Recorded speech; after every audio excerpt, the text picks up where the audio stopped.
Daily Reflections and Stories for Children, Book 1, Lesson 11, on purity. So purity is like cleanliness, freshness, but of your spirit. So sometimes you think of water as being pure, or a mirror that when you wipe away the dust, you can see clearly what's behind it. This first one is a long one. It's a prayer. Create in me a pure heart, O my God, and renew a tranquil conscience within me, O my hope. Through the Spirit of power, confirm thou me in thy cause, O my best beloved, and by the light of thy glory reveal unto me thy path, O thou, the goal of my desire. Through the power of thy transcendent might, lift me up unto the heaven of thy holiness, O source of my being, and by the breezes of thine eternity gladden me, O thou who art my God.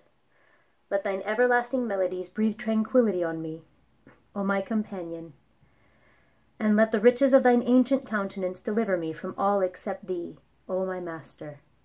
And let the tidings of the revelation of thine incorruptible essence bring me joy, O thou who art the most manifest of the manifest and the most hidden of the hidden.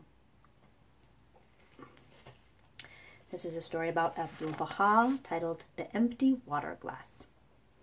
Abdu'l-Baha could always tell what was in a person's heart, and he greatly loved people whose hearts were pure and radiant. There was a lady who had the great honor of being the guest of Abdu'l-Baha at dinner.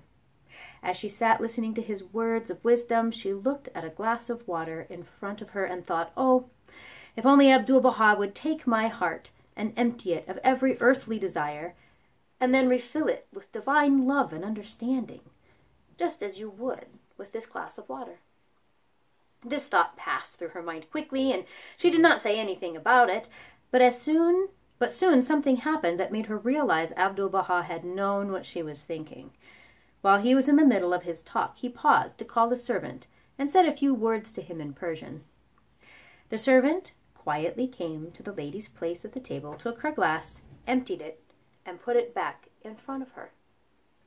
A little later, Abdu'l-Baha, while continuing to talk, picked up a pitcher of water from the table and in a most natural way slowly refilled the lady's empty glass. No one noticed what had happened, for the lady knew that Abdu'l-Baha was answering her heart's desire. She was filled with joy. Now she knew that hearts and minds were like open books to Abdu'l-Baha, who read them with great love and kindness. So she was seeking purity in her heart.